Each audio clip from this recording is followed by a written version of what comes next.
মাননীয় প্রধানমন্ত্রী নির্বাচনী জনসভাগুলোতে ভাষণ দিচ্ছেন। গত পরশুদিনও তিনি কথা বলেছেন।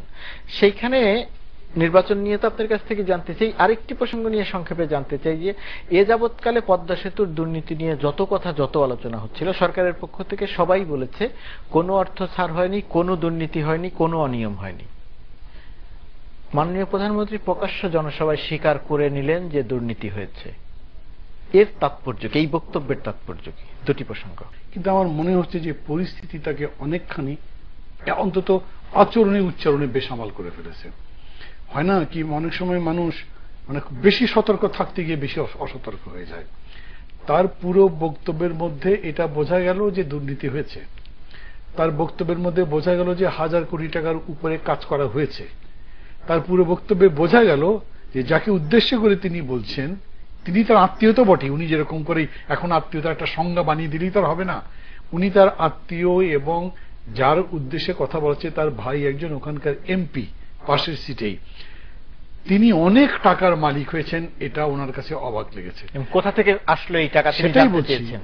উনি কার কাছে জানতে চান? উনি এনবিআর কে বলবেন ইনভেস্টিগেট, কত লোকের এরকম ইনভেস্টিগেট করা হয়েছে, আপনার কত লোকের এনবিআর এর রিপোর্ট চাওয়া হয়েছে, ট্যাক্স ফাইল চাওয়া হয়েছে, ইনকাম সোর্স কি, এগুলো জানতে চাওয়া হয়েছে। তো এর সম্পর্কে জানতে চাইলেই হতো, এবং জানতে চেয়ে তার সম্পর্কে এটা বিচার আগে তো করা যেত। অপরিচিত তো নন। যে ভদ্রলোকে উদ্দেশ্য করে প্রধানত এই কথাটা বলা হয়েছে তিনি তার আত্মীয় নন। আত্মীয় ডেফিনেশনে কেবলমাত্র বোন, বোনের ছেলে, নাতি নাতি এরকম কোথায় আছে বলেন? উনি একটা ডেফিনেশন তো দিয়ে দিলেই হবে না। এইটা যখন বঙ্গবন্ধু পরিবারের জন্য বিশেষ সিকিউরিটির কথা আসছে, পার্লামেন্টে পাশ হচ্ছে, তখন একটা উনি ডেফিনেশন দিলেন, ধরে নিলাম ঠিক আছে এটা পরিবার অ্যাকসেপ্ট করলো সেরকম করে। কিন্তু সব জায়গায় যদি এরকম বলেন আমার মামাতো ভাই কিন্তু আমার ভাই নয়, আমার চাচাতো ভাই আমার ভাই, এরকম বললে কি হবে নাকি? তার কাজিন ব্রাদারের ছেলে, এটা জানার কথা যে তারা আবার দুজন চাচাতো ফুফাতো ভাই এরকম করে আছে।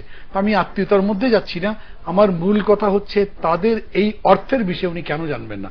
আমি এর সঙ্গে যুক্ত করি, প্রতিদিন পত্রিকার মধ্যে দেওয়া হয়েছে কারা কারা জমা দিয়েছে নমিনেশন ফর্ম, তাদের সম্পত্তির বিবরণ। প্রতি বছর এমপিদের সম্পত্তির বিবরণ দেওয়ার কথা ছিল, এটা আওয়ামী লীগ দেয়নি। এখন যখন প্রত্যেক পেপারে লেখা শুরু করছে এটা কি হাজার গুণ অর্থ বেশি হয়ে গেছে, উনি তার একটাও তো ইনভেস্টিগেট করেননি। বরঞ্চ তার দলের প্রতিনিধি হয়ে প্রাক্তন স্বরাষ্ট্রমন্ত্রী গিয়ে নির্বাচন কমিশনকে অনুরোধ করুন, হুকুম করুন, ভয় দেখান, যেরকম করে বলেছেন এটা থাকা চলবে না। নির্বাচন কমিশন বলেছেন যে আমরা এটা করতে পারি না, কিন্তু তার কোন টেকনিক আমি জানি না। ইলেকশন কমিশন নিয়ে তো আপনি ওয়েবসাইটে যান, ওইটা আর পাবেনই না। ওই ঘটনার পর থেকে পাওয়াই যাচ্ছে না। তাহলে কি দাঁড়াচ্ছে? সামগ্রিকভাবে বেসামাল হয়ে যাচ্ছেন আপনি। এই গোপন জিনিসগুলো, এই অন্যায় জিনিসগুলোকে আপনি ঢেকে রাখতে পারছেন না, এটাই তো বোঝা যায় একমাত্র বিষয়।